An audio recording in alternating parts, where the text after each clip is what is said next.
இப்போ பாருங்க, அந்த குரு கொடுக்கறதுக்கு மறுக்கிறார். இந்த இடத்துல நான் ஒன்று சொல்லணும். டக்குன்னு ஒரு சிஷ்யன் அக்செப்ட் பண்ணி ஒரு குரு எளிமையாக கொடுத்துட வேண்டியது தானே, ஏன் கொடுக்க மாட்டேங்கிறார்கள்? ஏன் குருமார்கள் ரொம்ப அழட்டிக்கிறார்கள்? பழைய மரபில் வந்தவர்கள் சுலபத்தில் தீட்சை கொடுக்க மாட்டார்கள், சிஷ்ய பரம்பரையில் ஏற்றுக்கொள்ள மாட்டார்கள், கொடுக்க மாட்டார்கள். ஏன் சார் கொடுக்க வேண்டியது தானே? தாராளமயமாக்கல். தாராளமயமாக்கல் என்பது ஸ்பிரிச்சுவலிஸ்ட்லையும் அப்படியே வர வேண்டியதானா? யாருக்கு வேணாலும் கொடுக்க வேண்டியதானே? எப்படி கொடுக்க முடியும்? உங்களுக்கு இப்போ நினைவு இருக்காது. இப்போல்லாம் நம்ம வந்து பாலுங்கிறது பேக்கெட்டில் வாங்கிட்டு இருக்கோம். அப்போல்லாம் பால் பாத்திரத்தில் வாங்குவோம் வீடுகளில். அந்த காலத்தில் கழுவிகள் வீட்டில் இருக்கவா பால் பாத்திரம்னு ஒன்று தனியாக வச்சுருப்பா. அந்த காலத்தில் கழுவிகளையும் வீட்டில் வச்சுருப்பா. அந்த பால் பாத்திரம்னு ஒன்று தனியாக இருக்கும். அந்த பாட்டி வாசலில் உட்காந்துருப்பா. வாசலில் வந்து கிணிங் கிணிங்னு சைக்கிளில் மணி அடிப்பான் பால்கார். வந்து கிணிங் கிணிங்னு மணி அடிச்ச உடனே பாட்டி பேச்சிட்டு சொல்லுவா, இந்த அந்த பால் பாத்திரத்தை எடுத்து பால் வாங்கும். அது என்ன பால் பாத்திரத்தை எடுத்து பால் வாங்கும்? மற்ற பாத்திரத்தில் வாங்க மாட்டேன். சாம்பார் ரசம் இதெல்லாம் வைக்கிற பாத்திரத்தில் பால் வாங்க மாட்டேன். தெரிஞ்சு போயிடும். சரியா கழுவி இருப்பா, கழுவாமல் இருக்கலாம், ஏதான ஒரு உப்பு ஒட்டின்னு இருக்கலாம், ஒரு காரம் ஒட்டி கொண்டு இருக்கலாம். அதன் மூலமாக அந்த பால் தெரிஞ்சு போயிடும். இது பால் என்ன விலை அந்த காலத்தில்? 2 ரூபா இருக்கும், 3 ரூபா இருக்கும். ஆனால் 2 ரூபா பால் வாங்குறத கூட ஸ்பெஷலாக ஒரு பாத்திரத்தை பார்த்து, அந்த பாத்திரம் சரியா இருந்தால் தான் அதில் பால் ஊற்றணும்னு பால் பாத்திரம்னே வச்சிருப்பா. 2 ரூபா பாலுக்கே பாத்திரம் சத்பாத்திரமா என்று பார்க்கிற போது மகா மந்திரத்தை கொடுக்கிற குரு இந்த சீடன் சத்பாத்திரமா என்று பார்க்காமல் எப்படி மந்திரத்தை கொடுக்க முடியும்?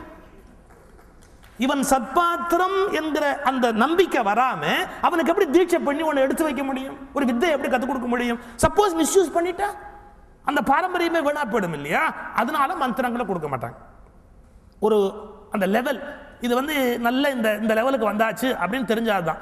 இதுல சிக்கல் என்னன்னா, கபீர் அந்த பக்குவம் உடையவர், ஆனா சோசியல் செட்டப் சரியா இல்லை. ராமானந்தருக்கு பயம் கொடுக்கறதுக்கு தயக்கம். பயம்னு சொல்ல மாட்டேன், தயக்கம். ஆனா பயமா தயக்கமானு தெரியாத நிலையில கபீர் உறுதியா இருக்கிறார், எப்படியான வாங்கிடணும் அப்படிங்கிறதுல. எப்பவுமே ராமானந்தருடைய மடத்துல விடியற் காலம் வரை பூஜை 4 மணிக்கு பூஜை நடக்கிற போது குதிரையில வந்து இறங்கி ராமனும் லக்ஷ்மணனும் அந்த பூஜையினுடைய முழு பலனையும் அவர்களுக்கு கொடுத்துட்டு அவர்களுக்கு ஆசி வழங்கி அவருடைய பூஜையை ஏற்றுக்கொண்டு போவதுங்கிறது மரபு.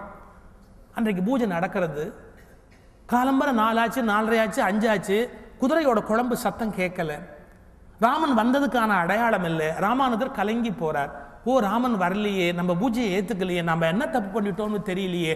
ரொம்ப வருத்தப்பட்டு கண்ணீர் விட்டு அழுகிறார். நான் என்ன குத்தம் பண்ணினேன், ஏன் என் பூஜையை நீ ஏத்துக்கல அப்படின்னு. ஆனா ராமனும் லக்ஷ்மணனும் வந்து விட்டார்கள், வாசல்ல நிற்கிறார்கள். அப்ப லக்ஷ்மணன் கேட்கிறான், அண்ணா நம்ம உள்ள போய் அவருடைய பூஜையை ஏத்துக்க வேண்டாமா, நம்ம ஏன் உள்ள போகாம வெளியிலேயே நிக்கிறோம் அப்படின்னு. அப்ப ராமன் சொன்னாராம், போட, என் உத்தம பக்தன் கபீருக்கு நாமநாமத்தை உபதேசம் பண்ண மாட்டேங்கிறான், இவன் பூஜை நான் இப்ப எடுத்துட்டு என்ன ஆக போறது? என் உத்தம பக்தனுக்கு மந்திரத்தை கொடுக்கறதுக்கு தயங்குறான், இவனுடைய பூஜை நான் இப்ப எடுத்துக்கொண்டு என்ன ஆக போறது? கபீருக்கு உபதேசம் பண்ண தயாரா இல்லைன்னா நான் என்னத்துக்கு இவர் பூஜையை ஏத்துக்கணும் அப்படின்னு பதறி போகிறார் ராமானந்தர். ஆஹா, ராமநாமத்தை உபதேசம் பண்ணுன்னு ராமனே ரெக்கமெண்ட் பண்றாரு. அப்ப கபீர் எத்தனை பெரிய ஆத்மா! ஒரு மந்திரத்துக்கு எந்த மந்திரத்தை தரவானும் என்று கேட்கிறாரோ அந்த மந்திரத்தின் தலைநாயகனே நீ ஏன் உபதேசம் பண்ணலேன்னு கோபப்படுகிறார். ஓடி வருகிறார் ராமானந்தர். கபீர் எங்க இருக்கிறார், கபீர் எங்க இருக்கிறார், கபீர் எங்க இருக்கிறார்னு தேடிக்கொண்டு வருகிறார். அவர் நதிக்கரையிலே வேகமா அப்படி இறங்கி ஓடி வருகிறார், எங்க இருக்கிறார்னு பார்க்கறதுக்காக. அந்த நதிக்கரையிலே படிக்கட்டிலே கபீர் படுத்துக் கொண்டிருக்கிறார். ஏன் படுத்துக் கொண்டிருந்தார்னா, இவற்றை திருவடி தீட்சை வாங்கி மந்திரோபதேசம் வாங்குறது சுலபம் இல்லை. இப்போ அதுக்கான வாய்ப்பு. இப்படி படுத்திருந்த படிக்கட்டில் அந்த கருக்கிருட்டில் ஓடி வந்த ராமானந்தருடைய பாதங்கள் படி என்று நினைத்து இப்படி கபீரை மிதித்தது. ராம் என்றார். திருவடி தீட்சை முடிந்தது, மந்திர உபதேசம் நடந்தது. இந்த பாதம் இப்படி பட்டுது பாருங்க. பட்ட உடனே திருவடி தீட்சை முடிந்தது, ராம் அப்படின்னார், மந்திரோபதேசம் முடிந்தது. ஒரு மந்திரத்தை பெறுவதற்கு கபீர் எவ்வளவு கஷ்டப்பட்டார். அப்ப அந்த மந்திரத்தை அடையறதுக்கு அவர் எவ்வளவு அக்கறை எடுத்துக்கொண்டார்.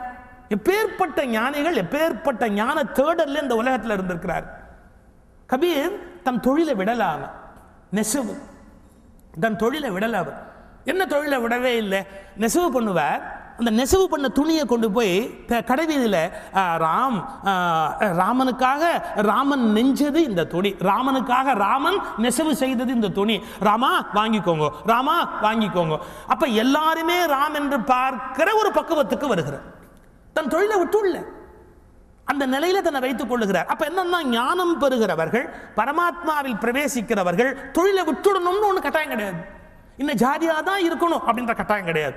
அவர்கள் இந்த மதத்தில் தான் பிறந்திருக்கணுங்கிற கட்டாயம் கிடையாது. இந்த ஊரில் தான் பிறந்திருக்கணுங்கிற கட்டாயம் இல்லை. நான் சொன்னது போல வானத்தில் பிரவேசிப்பதற்கு எங்கிருந்து வேண்டுமானாலும் பிரவேசிக்கலாம்.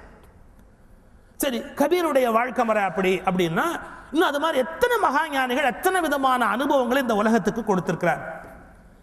இப்போ நம்ம நினைக்கிறோம் ஒரு குரு அப்படின்னு சொன்னால், இப்போ நம்ம இதே மாதிரி இப்போ ஒரு குரு இருக்கிறார் வாங்க போகலான்னா அவர் ஏதான சித்திகள்லாம் செய்வாரான்னு நம்பாள் கேட்பான். ஏதான ஒன்று இப்படி எடுத்து கொடுப்பாரா, வரவழைச்சு கொடுப்பாரா அப்படின்னு கேட்பான். நமக்கு நம்மக்கிட்டேருந்து வரவழைச்சா போறாதா? நம்மளை அவ்வளோ ஒழிச்சு வச்சிருக்கோம். நம்ம ரொம்ப பயப்படுற விஷயமே நம்மளை பற்றி எல்லாம் இன்னொருத்துக்கு தெரிஞ்சிடக்கூடாதுங்கிறது. உங்கள் தாட் ரீட் பண்ணுற ஒரு குரு இருக்கிறாருன்னா பல பேர் போக மாட்டாங்க.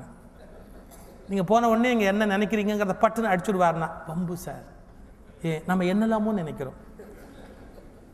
எதையும் அப்படி டக்குன்னு ஒரு பாட்டுக்கு ஆரம்பிச்சு அப்படியே சொல்ல ஆரம்பிச்சுட்டா நம்ம கதை கந்தலாக போயிடும் சார். என்னத்துக்கு அனாவசியமாக பயப்படுறோம்? அவ்வளோ விஷயத்தை உள்ளே வச்சுருக்கோம். அவ்வளோ விஷயம் இல்லை, அவ்வளோ குப்பையை உள்ளே வச்சுருக்கோம் இல்லையா? நம்மகிட்டேருந்து நம்மளை வெளியே எடுத்தால் போறாதா? நம்மகிட்டேருந்து பெயில் எடுத்தால் அதுவே போறாதா? வேற ஏதாவது ஒன்று எடுக்கணுமா? பட் நம்ம நினைக்கிறோம். ஜென்ல ஒரு பியூட்டிஃபுல் ஸ்டோரி வரும். ஒரு ராஜா ஒரு சிஷ்யன்ட்ட கேட்குறான், உங்கள் குரு சர்வ வல்லமை பொருந்தியவரா? ஆம். அவர் சித்திகள் செய்யக்கூடியவரா? ஆம். ஆனால் அவர் இதுவரை சித்திகள் எதுவும் செய்ததாக நான் கேள்விப்படவே இல்லையே, அவர்கள் சித்தி செய்வதில்லையா? அதுக்கு சிஷ்யம் பதில், அவர் சித்திகள் செய்வதிலும் வல்லமை உடையவர், அந்த வல்லமை இருக்கிற போது செய்யாமல் இருக்கிற அதிக வல்லமை உடையவர். தான் பெரிய விஷயம். சித்திகள் செய்வதற்கு வல்லமை வேண்டும், அப்படி செய்கிற வல்லமை இருக்கிற போது செய்யாமல் இருப்பதற்கு அதைவிட அதிகமான வல்லமை வேண்டும். சார், இப்போ என்னால் ஒருத்தர் அடிக்க முடியும்னு வச்சுங்க, என்னுடைய கட்டுப்பட்டவர் கை நீட்டி அடிச்சிட முடியும். அடிக்க முடியுங்கிற போது அடிக்காமல் இருந்தால் தான் சார் நான் பெரிய மனுஷன். என்னால் அடிக்கக்கூடிய ஒரு ஆளை நான் அடிக்காமல் விட்டு வைக்கிறேன் அப்படின்னு சொன்னால் அப்போதான் நான் பெரிய மனுஷன் அர்த்தம். நான் செய்யக்கூடிய ஒரு விஷயத்தை கூட, அதாவது என்னை பெருமைப்படுத்தி காட்டிக்கொள்வதற்கு நான் செய்யக்கூடிய ஒரு விஷயத்தை கூட செய்யாமல் இருப்பதற்கு அதீத சக்தி வேணும். உச்சமான திறமை இருந்தால் மட்டுமே அதை காப்பாற்ற முடியும். இப்போ சில ரகசியம் சில பேருக்கு தெரியும். அந்த ரகசியம் தெரியுங்கிறது அடுத்தவங்களுக்கு தெரியவே தெரியாது. ஒருத்தர் போய் ஹஸ்பண்டை பற்றி அவங்க அந்த அம்மாட்ட சொல்கிறார், அவருக்கு அங்கே ஒரு ஃபேமிலி இருக்குன்னார். அந்த அம்மா ஒன்றும் சொல்ல சிரிச்சிட்டா பேசாம, உங்களுக்கு தெரியாது பாருங்க அப்படின்னு. அவர் சிரிச்சிட்டா பேசாம, ஏன் அதுக்கு குழந்தை இருக்கிறதே அவருக்கு தெரியும். ஏன் இவ்வளவு ரகசியம் இருந்தா கூட அந்த ரகசியத்தை அந்த மனுஷன் கேட்காம இருக்கிறான்னு சொன்னா அவளுக்கு எவ்வளவு மனோபலம் இருக்குன்னு நீங்க யோசிக்கணும். அது சரியா தப்பான ஆராய்ச்சி பண்ணாதீங்க. ஒரு ரகசியத்தை கேட்கக்கூடிய அதிகாரத்தில் இருந்தாலும் அந்த ரகசியத்தை கேட்காம இருக்கிறாங்க அப்படின்னா மிகப்பெரியவர்கள், அவங்களுடைய மனோபலம் அத்தனை பெரிய பலம்னு அர்த்தம். அது மாதிரி சித்திகள் செய்வது சக்தி, சித்திகள் செய்யக்கூடிய நிலையில் செய்யாமல் இருப்பது அதை விட அற்புதமான ஒன்று. ராமகிருஷ்ணன் போய் ஒருத்தன் சொல்றேன், இந்த மாதிரி நான் இவ்வளவு வருஷம் கடுமையா தவம் பண்ணேன், எனக்கு சித்திகள்லாம் வந்துடுத்து அப்படின்னா அவர் சொன்னார், சாப்பிட்டா மலம் வரும். ஆனா மலம் வரும்னு ஆறாலும் சாப்பிடுவாளோ? இதை விட வேற எப்படி கேட்க முடியும்? அப்படி கேட்கிறார் பகவான் ராமகிருஷ்ணன். அது ஒரு பெரிய விஷயம் இல்லப்பா அப்படின்னு பாருங்க. மனிதர்கள் வெவ்வேறு உணர்வுகளோடு ஒரு குருவை சென்று சந்திக்க போகிறார்கள். நான் மீண்டும் சொல்லுகிறேன், ஏதோ ஒன்றை வரவழைப்பதில் சித்தி இல்லை. உன்னில் இருக்கிற பித்தளையை பொன்னாக்கினால் பெரிய விஷயம். பித்தளையை பொன்னாக்குவது பெரிய விஷயம் அல்ல, உன்னில் இருக்கிற பித்தளையை பொன்னாக்குவதுதான் உண்மையான ரசவித்தை. அது எவ்வளவு பெரிய காரியம். அப்படி எத்தனையோ மகான்கள் தன்னிடத்தில் வந்தவர்கள் தகுதி குறைவாக இருந்தவர்களை எவ்வளவு மாற்றி இருக்கிறார். கிரீஷ் சந்திர கோஷ்னு ஒருத்தன் ராமகிருஷ்ணர்கிட்ட போறா, வாழ்க்கையில ஒழுக்கமா இருக்க முடியல அவரால், நான் ஒழுக்கமா இருக்க முடியல அப்படிங்கிறேன், தப்பு பண்ணுவேன் அப்படின்னு. உடனே ராமகிருஷ்ணன் சொல்றார், பண்ணாம இருக்கிறது உத்தமம், அப்படி பண்ணுவேன்னா பாவம் வரும். இல்லை எனக்கு பாவம் வரக்கூடாது, நான் தப்பு பண்ணுவேன் ஆனா எனக்கு பாவம் வரக்கூடாது. ஒரு செகண்ட் யோசிச்சு ராமகிருஷ்ணன் சொன்னார், அப்போ ஒரு காரியம் பண்ணு, என்ன நீ தப்பு பண்ண உடனே பாவம் வரும் இல்லையா, அந்த பாவத்தெல்லாம் எனக்கு அர்ப்பணம் பண்ணிடுப்போம், இந்த பாவம் ராமகிருஷ்ணருக்கு அர்ப்பணம் அப்படின்னு கொடுத்துடு. அவன் பார்த்தான், இப்படி வசதியாக ஒரு குரு கிடைக்கணும், எவ்வளோ வேணா அயோக்கியத்தனம் பண்ணலாம், பண்ணிவிட்டு குருவுக்கு அர்ப்பணம்னு கொடுத்துட்டு சந்தோஷமாக போகலான்னு நினச்சின்னுட்டு போனான். அவன் பண்ணினான். பண்ணினதுக்கப்புறம் ராமகிருஷ்ணருக்கு அர்ப்பணம்னு சொன்னான்.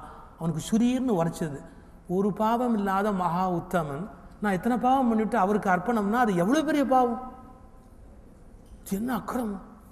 ஓடி வந்தான், அழுதான். நான் இப்போ அர்ப்பணம் பண்ணுறேன்னு உங்களுக்கு சொல்கிற போது என் மனசு ரொம்ப குடையிறது குத்துறது. ராமகிருஷ்ணன் சொன்னார், 2 ஆப்ஷன் தான் இருக்குது. ஒன்று பாவம் பண்ணாமல், இல்லையா பண்ணிவிட்டு எனக்கு கொடுத்துடு. இது தவிர வேறு எந்த ஆப்ஷன் இருக்கிறதா எனக்கு தெரியல. அவன் 2 தடவை 3 தடவை பாவம் பண்ணினான். 3ஆவது தடவைக்கு அப்புறம் யோசிச்சா, சிச்சி இவ்வளவு பாவத்தை பண்ணிட்டு அந்த மகானுபாவனுக்கு போய் நான் அர்ப்பணம்னு பண்ணினா அதை விட பெரிய அயோக்கியத்தன உலகத்தில் இருக்க முடியாது, வேற வழி இல்லை, நான் திருந்தி விடுறேன்னு திருந்திட்டான்.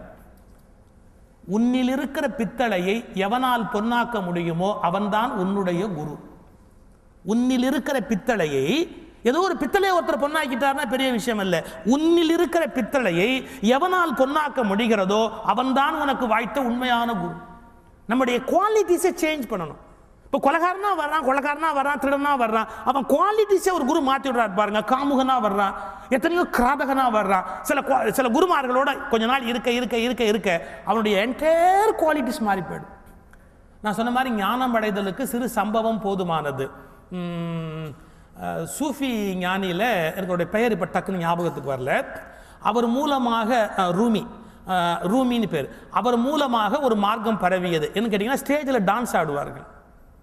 இந்த கொடையாக ஒரு பாவாடை இருக்கும் இல்லையா, கொடையாக ஒரு பாவாடை கதகளியில் கட்டுவார்களே, அது மாதிரி ஒரு கொடை பாவாடை அதை வைத்துக்கொண்டு அங்கே இருக்கிறவர்கள் நாட்டியம் ஆடுவார்கள்.